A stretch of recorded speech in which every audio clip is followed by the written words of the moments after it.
Hello guys, আসসালামু আলাইকুম। আশা করি সবাই ভালো আছেন। আজকে এপ্রিলের 19 তারিখ, রোজ শুক্রবার। সময় এখন দুপুর 12:30। এখন আমি আমার বাসা থেকে মহাখালী ডিওএইচএসের উদ্দেশ্যে রওনা দিছি। ওখানে আমার একটা ছোট কাজ আছে। ওখান থেকে নামাজের পরে আমি বেরোবো। আর আজকে রাতে একটা বিয়ের অনুষ্ঠানও আছে।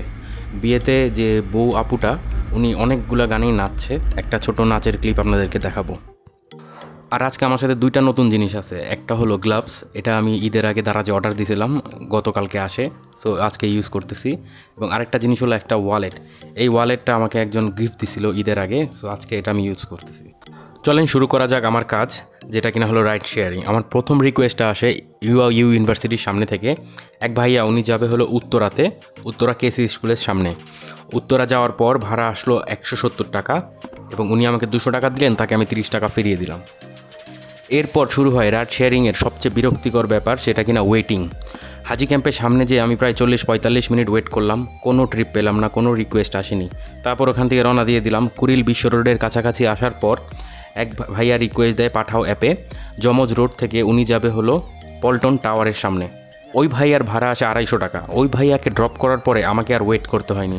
প্রতিটা ট্রিপ শেষ করার সাথে সাথেই আরেকটা ট্রিপ চলে আসে। এরপরের ট্রিপটা আসে শান্তিনগরের মোড় থেকে এক চাচা, উনি যাবে কাউরান বাজার। ভাড়া আসছিল 91 টাকা, উনি আমাকে 100 টাকাই দিয়ে দিলেন। এরপরের ট্রিপটাও আসে পাঠাও অ্যাপে। বসুন্ধরার পিছনের গলি থেকে এক ভাই আসে যাবে সায়দাবাদ বাস স্ট্যান্ডে।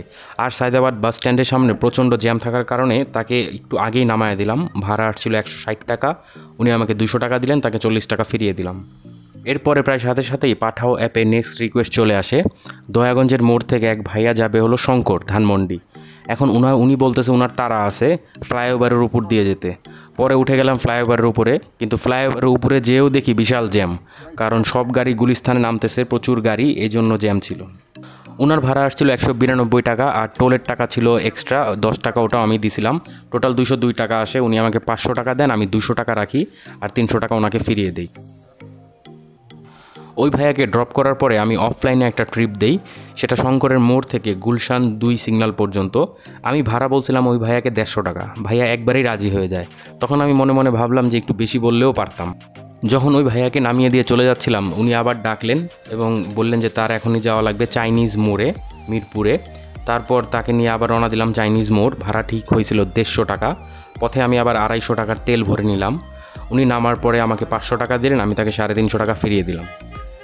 এরপরে ট্রিপটা আসে আমার কল্যাণপুরের থেকে। এক ভাই আসে যাবে হলো মিরপুর 1 নাম্বার। পাঠাওতে ভাড়া আসতেছিল 98 টাকা। ওনাকে ড্রপ করার পর ভাড়া আসলো 97 টাকা, উনি আমাকে 100 টাকা দিয়ে দিলেন। এরপর সাথে সাথে ইনড্রাইভে আরেকটা রিকোয়েস্ট আমি পাই, সেটা মুক্ত বাংলা কমপ্লেক্স মিরপুর থেকে এক ভাইয়া যাবে হলো গুলশান 1 নাভানা টাওয়ারের সামনে। ওনাকে নামিয়ে দেওয়ার পর উনি 130 টাকা ভাড়া দিয়ে দিলেন। তখন 5:30 অলরেডি বেজে গেছে। আমি শুধুমাত্র বাসার দিকে যাওয়ার ট্রিপগুলোই নিব তখন। ইনড্রাইভে দেখলাম ঢাকা মেডিকেল কলেজের একটা ট্রিপ আছে, ওটা আমি অ্যাকসেপ্ট করে নিলাম। তারপর যখন লোকেশনে গেলাম যাত্রীকে পিক করতে, যাত্রী বলতেছে ডেল্টা মেডিকেল কলেজ। এখন ডেল্টা মেডিকেল কলেজ হলো মিরপুরে, আর ঢাকা মেডিকেল কলেজ হলো আমার বাসার দিকে। এখন কি করব, ভুল যেহেতু হয়ে গেছে। তারপর সেই যাত্রীকে নিয়ে আবার রওনা দিয়ে দিলাম ডেল্টা মেডিকেল কলেজ। ওনাকে ড্রপ করে দিলাম। ভাড়া আসছিল 172 টাকা। ওনার কাছে 2 টাকা খুচরা ছিল না, উনি আমাকে 170 টাকা দেন। তারপর তাকে নামায় আর ডিরেক্টলি চলে গেলাম বাসায়, এবং বাসা থেকে চলে আসলাম বিয়ে খেতে। নতুন বউ আপুর ডান্সটা দেখেন, তারপর ফিরে আসতেছি বাকি কথায়।